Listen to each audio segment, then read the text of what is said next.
Hey everyone, so India's criminal justice system just got a major update with the new Bharatiya Nagarika Suraksha Sanhita, or BNSS, of 2023. But what does that actually mean for how things work? Today, we're going to build a mental map of the new criminal court structure. We'll go from the ground up, covering the hierarchy, the powers, and who's in charge of what. Let's get right into it. So, here's the big question. How do India's criminal courts actually function under this new law? Understanding this structure isn't just for exams, it's the key to figuring out how justice will actually be delivered in India for years to come. And that's exactly what we're here to break down today, piece by piece. All right, here's our roadmap for today. First, we'll look at the big picture, the overall classification of courts. Then we'll start building our structure from the bottom up, beginning with magistrate courts, then moving up to the sessions court. We'll also check out the parallel track of executive magistrates. And finally, we'll see what it's all about by looking at the sentencing powers each court holds. Okay, first things first, the blueprint. Before we dive into all the specific titles and roles, we really need to get our heads around the fundamental design of this whole system. It's the why that explains the what. And that fundamental principle? It's the separation of powers. It's right there in the Constitution. The idea is that the judiciary, the folks who interpret the law, and the executive, the ones who enforce it, have to be independent. This is so important to make sure the system is fair and that no single group has too much power. The BNSS takes this idea and makes it real by creating two totally distinct types of magistrates. And you can see these two pillars of the system right here. On one side, we've got the judicial magistrates. These are the judges who conduct trials and decide cases, and they answer to the state high court. Then on the other side, you have executive magistrates. They report to the state government, and their job is all about administration and preventative measures, basically keeping law and order. So, Section 6 of the BNSS officially lays it all out. In every state, besides the high courts, you're going to find these four classes of criminal courts. At the top of the district, you have the sessions courts.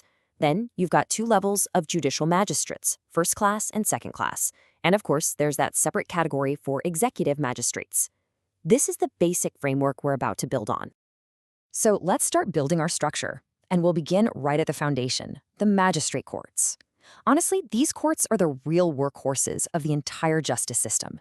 They handle the vast majority of cases that come through the door. Now, here's a really crucial detail to remember. Under Section 9, it's the High Court, not the government, that appoints judicial magistrates. This is a huge deal because it's designed to protect their independence from any political pressure. These courts are set up in every single district to handle that massive caseload we were talking about. Within the world of judicial magistrates, there's a very clear hierarchy. Think of it like a pyramid. At the top, for the district, is the Chief Judicial Magistrate, or CJM. Under Section 10, they're the ones supervising all the other magistrates. They can get help from an additional CJM. Then districts are split into subdivisions, each with its own subdivisional judicial magistrate. And finally, under Section 11, the High Court can also bring in special judicial magistrates for up to a year to focus on very specific types of cases. All right, we've got our foundation. Let's move one level up in our building to the main floor, the Sessions Court. This is the principal, the main criminal court in a district. It's where the most serious criminal cases are heard. Section 8 shows us another interesting split in responsibilities. See, the state government is in charge of establishing the court itself for each sessions division, which is usually just the district.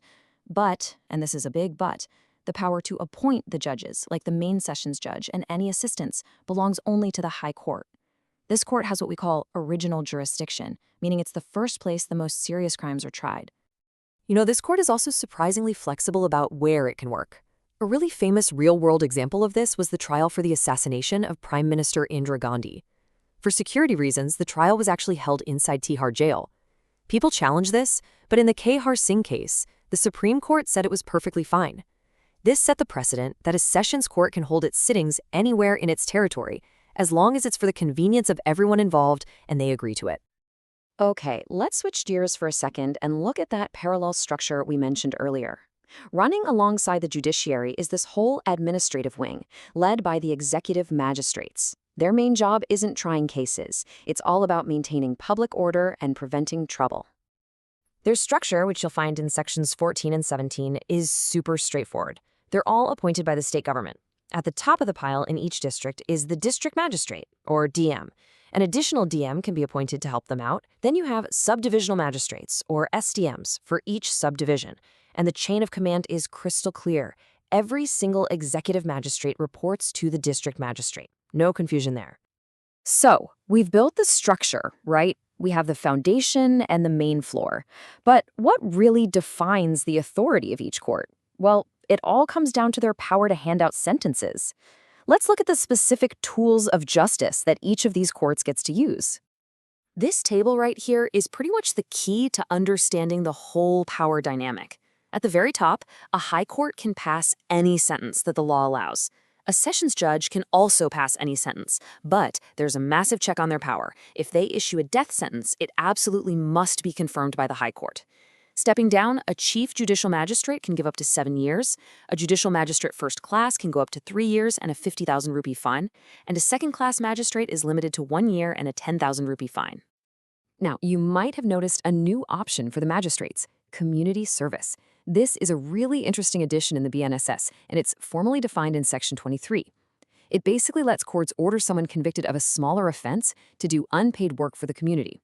It's a clear move toward a more reformative style of justice. So, let's wrap this up with the 3 big takeaways. First, the whole system is built on that core constitutional idea of separating judicial and executive powers. Second, this creates 2 parallel tracks. You've got judicial magistrates under the High Court doing trials, and executive magistrates under the state government handling administration. And third, a court's authority is tied directly to its sentencing power, which gets stronger the higher you go up the ladder. Simple as that. The new structure is laid out, the powers are defined, everything looks clear on paper, but the ultimate question is still out there. Will this new system actually speed up the delivery of justice like it's supposed to, or will we find new problems and complexities as it gets put into practice? I guess that's a question only time will answer. Thanks for joining me today.